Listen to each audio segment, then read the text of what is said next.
ஓம் சாய்ராம், ஜெய் சாய்ராம். எல்லாரும் நல்லா இருக்கணும், எல்லாருக்கும் நல்லதே நடக்கணும். அன்பு குழந்தையே, நாளைக்கு நல்ல நாளான ஞாயிற்றுக்கிழமையில நிச்சயமாக நீ நினைச்சத உன் சாயப்பா உனக்காகவே நடத்தி கொடுக்க போறேன். இப்போது எந்த கவலையும் இல்லாம இந்த பதிவை முழுவதுமாக கேட்டுட்டு நீ நிம்மதியாக தூங்குனா மட்டும் போதும். இரவோட இரவாக இருள் சூழ்ந்த இந்த வேளையில உன் வாழ்க்கையில் சூழ்ந்திருக்கும் இருளையெல்லாம் அகற்றி நாளைக்கு வெளிச்சம் வரும்போதே உன் வாழ்க்கைக்கும் சேர்த்து வெளிச்சத்தை பிரகாசமாக நான் கொடுத்துருவேன். இந்த சாயப்பாவை வணங்கி மன கஷ்டத்தோட தோத்து போனவங்கன்னு இந்த உலகத்துல யாருமே இல்லை. நீ எப்போதும் என்னை முழுவதுமாக நம்பு. வேற யாரை நீ அதிகமாக நேசிச்சாலும் அது கண்டிப்பாக உனக்கு மன கஷ்டத்தை கொடுக்கக்கூடிய விதத்துல தான் போய் முடியும். நீ பார்க்குற மனிதர்கள் எல்லாம் வெளியில சிரிச்சுக்கிட்டும் சந்தோஷமா நல்லவங்களாகவும் தெரிஞ்சாலும் அவர்களுடைய பொய்முக தோற்றம் வேற, அவர்களுடைய உண்மையான தோற்றம் வேற.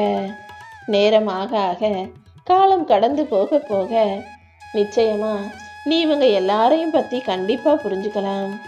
எப்பவுமே உன் நம்பிக்கை என் மேல இருந்ததுன்னா இந்த சாயப்பா எல்லாத்தையுமே உனக்கு நல்லபடியாக நடத்தி கொடுப்பேன்.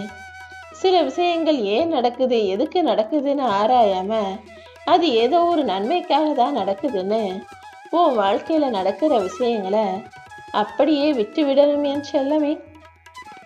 துணியை தைக்கக்கூடிய ஊசியிடம் அந்த துணி ஏன் என்னை குத்துறன்னு சொல்லி வாதாடிக்கிட்டே இருந்ததுன்னா குத்தும் ஊசியிடம் வாதாடி கொண்டிருக்கக்கூடிய அந்த ஆடை தன் அழகை இழந்து விடும். அதே போல வெட்டும் கத்திரிக்கோள் கிட்ட போய் அந்த ஆடை வாதாடி என்னை ஏன் வெட்டுறன்னு கேட்டுச்சினாலும் அதனுடைய அழகான வடிவமைப்பை இழந்துவிடும்.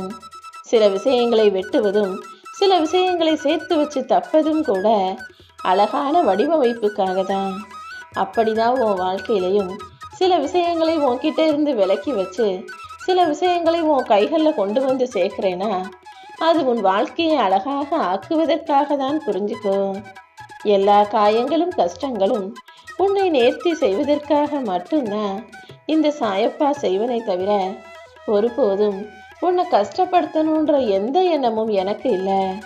உன் வாழ்க்கையில என்ன நடந்தாலும் அதை மகிழ்ச்சியோடு ஏற்றுக்கொள்ள தயாராக இரு. நான் உன்னை சிரமத்தின் எல்லைக்கே கொண்டு சென்றாலும் உன் வாழ்க்கையில சிக்கலைகளையும் பிரச்சனைகளையும் உண்டு பண்ணினாலும் எப்போதும் நீ என்னை நம்பினா போதும். என்னை நம்பக்கூடிய உன் வாழ்க்கையில 2 விஷயங்கள் மட்டும்தான் நடக்கும். ஒன்று, நான் உன்னை நேரடியாக வந்து காப்பாத்திருவேன். அப்படி இல்லாட்டி உன் வாழ்க்கையில இருக்கக்கூடிய சிக்கல்களை சமாளிக்க உனக்கு கற்றுத்தருவேன் என் செல்லமே.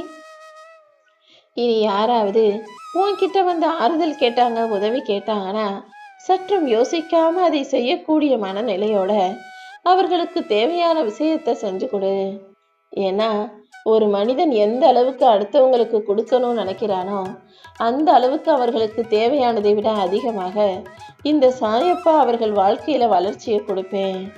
நீ அடுத்தவங்களுக்கு கொடுத்து உதவி செய்கிற ஒவ்வொரு விஷயமும் நன்மைகளாக புண்ணியமாக உன் வாழ்க்கையில வந்து சேர்ந்து உன் வாழ்க்கையின் வசதியையும் வாழ்க்கை தரத்தையும் நிச்சயமாக உயர்த்துமென் செல்லமே. உன்னுடைய வேண்டுதல்களை எல்லாம் கேட்ட நானு அதற்கேற்றாற் போல பலனையும் பதிலையும் கொடுக்க போறேன். பல புண்ணியங்களை செஞ்சிருக்க என் அன்பு பிள்ளையான உனக்கு மன நிம்மதி பெறும் வகையில எல்லாத்தையுமே உன் வாழ்வில் நல்லபடியாக நடத்தி தரப்போறேன். உன்கிட்ட என்ன இருக்கோ அதற்கு நன்றியோட இரு. ஏன்னா இந்த உலகத்துல பல பேரு எதுவுமே இல்லாம வாழ்க்கை வாழும்போது உன் கைகளில் எத்தனையோ விஷயங்களை கொடுத்துருக்கேன், எத்தனையோ நன்மைகளையும் நல்ல அற்புதங்களையும் செஞ்சுக்கிட்டு இருக்கேன். அதனால உனக்கு கிடைச்ச எதையுமே குறைவாக நினைக்காதே.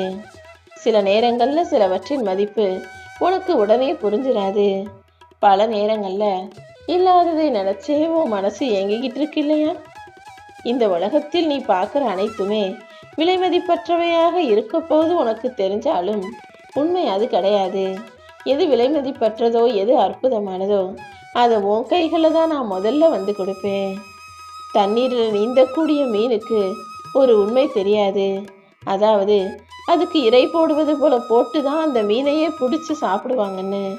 தனக்கு வரும் இறையால தான் தன் உயிர் போகும்னு தெரியாம அறியாமையால சின்ன மீனை பார்த்து அதை சாப்பிட போற பெரிய மீன் தன் உயிரையே இழப்பது போலதான் மனிதன் சின்ன சின்ன விஷயங்களுக்கு ஆசைப்பட்டு தன் வாழ்க்கையில தானே கஷ்டத்தை உருவாக்கிக்கிறான் என்பதை புரிந்து கொள்ளணும் என் செல்லமே. நீ வாழ்க்கையில எப்போதுமே நல்ல செயல்களை செஞ்சியாங்கிறத மட்டும்தான் நான் பார்ப்பேன். மான் எவ்வளவு அழகாக இருந்த போதும் புலி ஒருபோதும் அதன் அழகை ரசிக்க பார்க்காது, ருசிக்கத்தான் பார்க்கும். அதே போலதான் நீ எப்பவுமே அழகா இருக்கியா, நல்ல உடை உடுத்துறியா, அது இதுன்னு ஆடம்பரமா இருக்கிறியான்னு மட்டும் பார்க்காம நல்ல செயல்களை செஞ்சு நன்மைகளை செய்றியாங்கிறதையும் கொஞ்சம் யோசிக்க பழகு. எந்த சூழ்நிலையும் என் அன்பு பிள்ளையான நீ தப்போ தவறோ செய்யக்கூடாதுன்றதுல ரொம்ப கவனமாக இருக்கணும் என் செல்லமே. உன் வாழ்க்கையில உன்னுடைய தகுதியும் திறமையும் நிறைய இருக்கிறதால யார் என்ன சொன்னாலும் நீ கண்டுக்க வேணாம். உன்னுடைய மதிப்பு என்னங்கிறத முடிவு செய்ய வேண்டியது நீதானே தவிர உன்னை சுத்தி இருக்கிறவங்க கிடையாது. நீ நிம்மதியா வாழணும்னு நினைச்சினா உனக்கு நேரம் கிடைக்கும் போதெல்லாம் என்னுடைய ஆலயத்துக்கு வந்து போ. நேரம் இருக்கு, கொஞ்ச நேரம் எங்கேயாவது போலான்னு நினைக்கும் போதெல்லாம் தேவையற்ற வேலைகளை செய்யாம தேவையில்லாம அங்கும் இங்கும் அலையாம ஆடம்பர செலவு செய்யாம இந்த சாயப்பாவை வந்து தரிசனம் செஞ்சினா என் நாமங்களை நீ உச்சரிக்கும் போது அதற்கான பலனும் புண்ணியமும் மிக பெருசாக உன் வாழ்க்கையில உனக்கு கிடைக்கும் என் செல்லமே. உன்கிட்ட இருக்கக்கூடிய காசு பணத்துக்காக ஒருத்தர் உன்னை மதிக்கிறார்னா அதை நீ ஏத்துக்கவே வேணாம். எப்போ உன் நல்ல மனசுக்காக உன்னுடைய நல்ல குணத்துக்காக வந்து உன்கிட்ட ஒருத்தர் அன்பா பாசமா பேசுறாரோ அவர்களை மட்டும் பெருசான சொந்தமாக நினைக்க பழகு. இந்த உலகத்துல நிரந்தரமா ஒருத்தர் வாழ்க்கையில இன்பமோ அல்லது நிரந்தரமா வாழ்க்கை முழுவதும் துன்பமோ அடைஞ்சவங்கன்னு யாரும் இல்லை. இப்போது கூட உன் வாழ்வில் இருக்கும் துன்பத்தை எல்லாம் முடிச்சு வச்சு இன்பத்தை நிரந்தரமாக உன் கைகளில் கொடுப்பதற்காக தான் உன் சாயப்பா உன்னை தேடி வந்தேன்.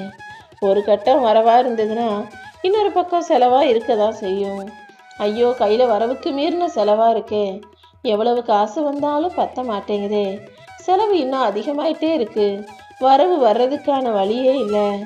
ஒரு பக்கம் ஒருத்தர் மூலமா மட்டும்தான் வரவு வருது, ஆனா செலவு பல பக்கத்துல இருந்து பல பேர் மூலமாக வருகிறதே நினைச்சு வருத்தப்படாத.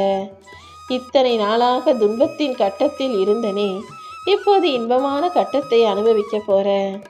இந்த சாயப்பாவின் திருவிளையாடல உன் வாழ்க்கையில நீ பார்த்து புன்னகச்சிக்கிட்டே எனக்கு நன்றி சொல்லக்கூடிய அளவுக்கு உன் வாழ்க்கையில எல்லாத்தையும் நான் நல்லபடியாக நடத்தி தரப்போறேன். எப்பவுமே நான் சொல்லக்கூடியதை நல்லா புரிஞ்சுக்கிட்டினா உன் வாழ்க்கையில துன்பமே வராது. நீ சந்தோஷமா இருந்தாலும் சரி அல்லது கவலையில் இருந்தாலும் சரி கோபத்தில் இருந்தாலும் சரி ஒருபோதும் யாரிடமும் வாக்கு கொடுக்க கூடாது. ஏன்னா சந்தோஷத்தில் இருக்கும்போது வாக்கு கொடுத்தினா உன்னை மீறி அதிகமாக செய்கிறேன்னு சொல்லிடுவ.